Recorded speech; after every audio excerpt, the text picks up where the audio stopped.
Class 11th के सभी विद्यार्थियों, देखिए आज के इस वीडियो में 14 मार्च के लिए हिंदी का एक पेपर हम सोल्व करेंगे प्रॉपर सॉल्यूशन के साथ में। यदि वास्तव में आप चाहते हैं 80 नंबर में से 65 नंबर तक का अपना स्कोर बनाना, तो ये क्वेश्चन पेपर आपके लिए काफ़ी इम्पोर्टेंट है, क्योंकि मैं आपको इस वीडियो में 100% आने वाले प्रश्न ही बताने जा रही हूँ प्रॉपर सॉल्यूशन के साथ में, जिसके द्वारा आप 80 नंबर में से 65 नंबर तक का अपना स्कोर बना पाएंगे। ठीक है, तो चलिए बिना देरी किए वीडियो को हम शुरू करते हैं। और एक एक प्रश्न आपके लिए काफ़ी इम्पोर्टेंट है, आपको क्वेश्चनों को बिल्कुल भी मिस नहीं करना है, क्योंकि 100% आने वाले प्रश्न ही मैं आपको इस वीडियो में बताने जा रही हूँ। ठीक है, तो चलिए शुरू करते हैं और चलिए बढ़ते हैं पहले प्रश्न की ओर। तो देखिए आप पहला क्वेश्चन कि छंद में अल्प विराम को क्या कहते हैं। ठीक है, छंद में अल्प विराम जो कोमा होता है उसे हम क्या कहते हैं, तो क्या कहेंगे हम, यति कहेंगे, गति कहेंगे, कि ले कहेंगे, कि तुक कहेंगे। तो अल्प विराम चिन्ह को हम छंद में कहेंगे यति। ठीक है, क्या कहेंगे, यति, जहाँ पर हम रुकते हैं। दूसरा है आपका कुचिपुड़ी नृत्य का संबंध किस राज्य से है। तो कौन से राज्य से है, केरल से है कि कर्नाटक से है, आंध्र प्रदेश से है कि मणिपुर से है। तो ये है आपका आंध्र प्रदेश से। किससे है, आंध्र प्रदेश से। ठीक है, चलिए तीसरा देखिए, कुरकुलर को हिंदी में क्या कहते हैं। क्या कहेंगे हम, प्रेस विज्ञप्ति कहेंगे, परिपत्र कहेंगे, कार्यव्रत कहेंगे, कि टिप्पणी कहेंगे। परिपत्र कहेंगे। क्या कहेंगे, परिपत्र। ठीक है, चौथा देखिए, कबीर ने कुम्हार को किसका प्रतीक माना है। तो कबीर ने कुम्हार को किसका प्रतीक माना है, राजा का, ईश्वर का, पिता का, कि मित्र का। तो ईश्वर का प्रतीक माना है। किसका माना है, ईश्वर का। ठीक है, पांचवा देखिए, रचना के आधार पर वाक्य कितने प्रकार के होते हैं। तो रचना के आधार पर वाक्य कितने प्रकार के होते हैं, 3 कि 5, 8 कि 10। तो 3 प्रकार के होते हैं। कितने प्रकार के होते हैं, 3 प्रकार के। चलिए यहाँ पे मैं आपको नाम भी बता देती हूँ। सरल वाक्य, संयुक्त वाक्य, और एक रहेगा आपका मिश्रित। ठीक है, मिश्रित वाक्य। चलिए छठा देखिए, विदाई संभाषण किस विधा की रचना है। तो ये कौन सी है, रेखा चित्र, व्यंग, कहानी, कि नाटक। व्यंग की है। किसकी है, व्यंग। ठीक है, चलिए तो ये आपके सही विकल्प हुए। अच्छे से इनको कंप्लीट करना है, एक भी प्रश्न इसमें से आपको मिस नहीं करना है, क्योंकि 100% आने वाले क्वेश्चन हैं ये आपके। तो बिल्कुल भी आपको हल्के में नहीं लेना है और ना ही नज़रअंदाज करना है। ठीक है, तो पहला क्वेश्चन आप देखिए, रिक्त स्थान का, सरकारी कामकाज की भाषा खालिस्तान को कहते हैं। तो सरकारी कामकाज की भाषा को हम राजभाषा कहते हैं। ठीक है, क्या कहते हैं, राजभाषा, जिसका उपयोग हम सरकारी कामकाज में करते हैं। ठीक है, जैसे कि आवेदन पत्र देना है हमें किसी का भी, जैसे कि भूमि का देना है, या कोई सा भी शिकायती पत्र होता है, ठीक है, उसका आवेदन देना है, तो हम किस भाषा का इस्तेमाल करेंगे, राजभाषा का। दूसरा, हिंदी का पहला साप्ताहिक पत्र खालिस्तान है। तो कौन सा है, उद्दत मार्तंड। ठीक है, तीसरा है, घर की याद कविता खालिस्तान ऋतु में लिखी गई है। कौन सी ऋतु में, ग्रीष्म, वर्षा, कि शीत। तो वर्षा ऋतु में लिखी गई है। चौथा देखिए, कुएं की खुदाई का काम खालिस्तान कहलाता है। तो कुएं की खुदाई का काम चेंजा या चेंजाओरो रेजानी कौन कराता है, चेंजा कराता है, चेंजा कहलाता है। ठीक है, चले, मियाँ नसरुद्दीन खालिस्तान मसीहा थे किसके, नानबाई के, नवाब के, रंगरेजों के। तो वो थे नानबाई के। ठीक है, किसके थे, नानबाई के। पेट में चूहे कूदना में खालिस्तान शब्द शक्ति है। कौन से, अभिधा है, लक्षणा है, कि व्यंजना है। लक्षणा। क्या रहेगा इसका, लक्षणा। ठीक, चलिए तो स्क्रीनशॉट आप ले और अच्छे से कंप्लीट करें इनको। इसके बाद देखिए, सत्य सत्य लिखिए। पहला, प्रत्येक किसी शब्द या शब्दांश के पहले प्रयोग होता है। तो प्रत्येक किसी शब्द या शब्दांश के पहले प्रयोग नहीं होता है। ठीक है, ये बात आप भी जानते हैं। ये आपके शब्द के बाद होते हैं, तो इसलिए ये आपका असत्य है। दूसरा, शब्दकोश में छाक्षर का वर्ग के साथ में ही आता है, ये आपका है सत्य। छंद में गणों की संख्या 9 होती है, आसक्ति है 8 होती है। कितनी होती है? 8। ठीक है, याद रखिएगा। गुप्त काल कलाओं का स्वर्ण युग कहलाता है, तो ये आपका सत्य है।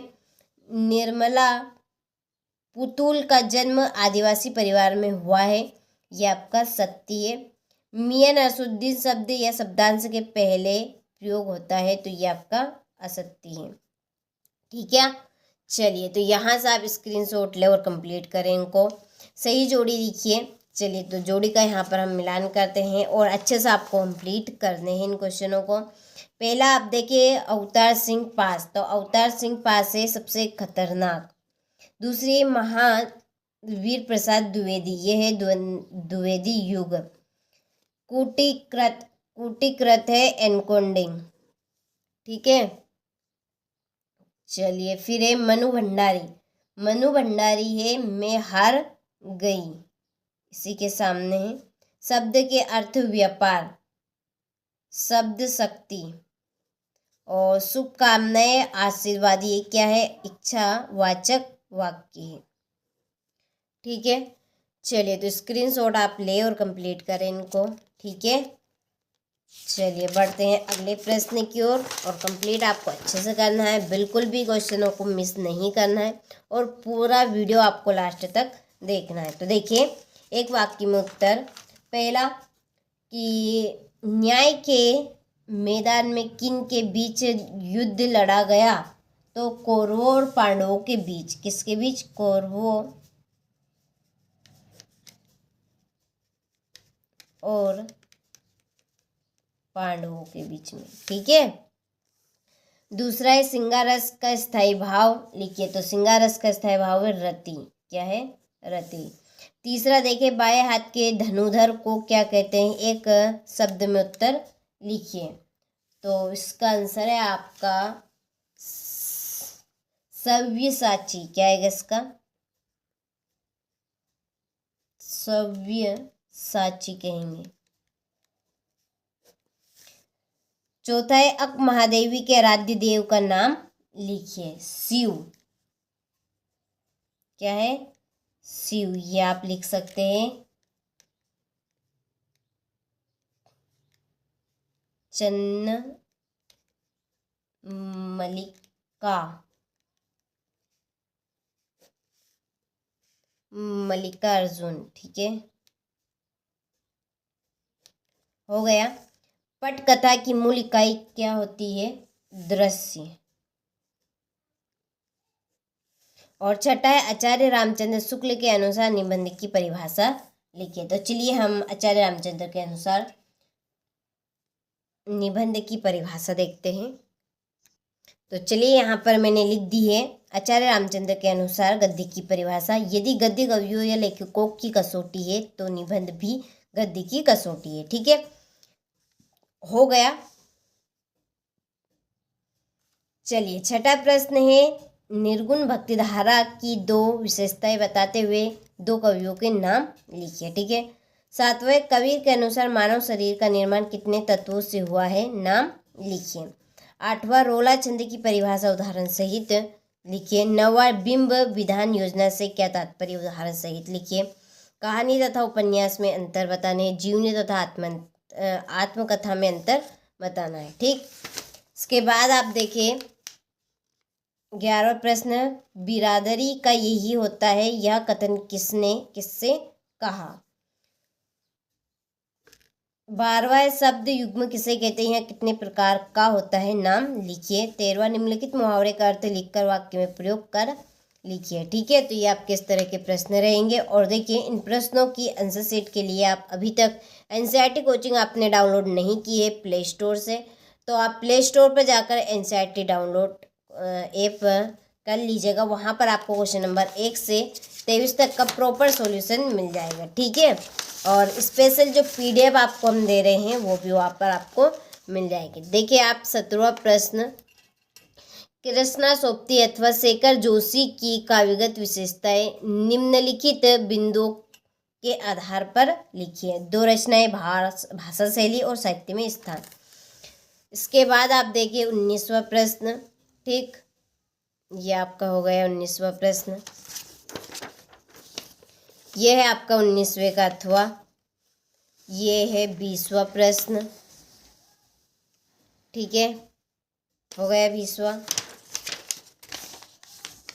21वां प्रश्न है निम्नलिखित, थोड़ा सा बिल्लर ये हो रहा है बार बार। निम्नलिखित गद्यांश की संदर्भ, प्रसंग और विशेष के साथ व्याख्या आपको करनी है। ठीक है। 22वां है सचिव माध्यमिक शिक्षा मंडल मध्य प्रदेश भोपाल को अंक सूची हेतु आवेदन पत्र लिखने हैं। और ये लास्ट में आपका निबंध। ठीक है, चलिए, तो आपने सारे प्रश्नों का अच्छे से स्क्रीनशॉट ले लिया होगा। कंप्लीट अच्छे से करना है। तो ये था हमारा सेट ए। ठीक है, बहुत जल्दी मैं आपको 6 सेट यहाँ पर प्रोवाइड करवा दूंगी, आपको विजिट कर लेना है। ठीक है।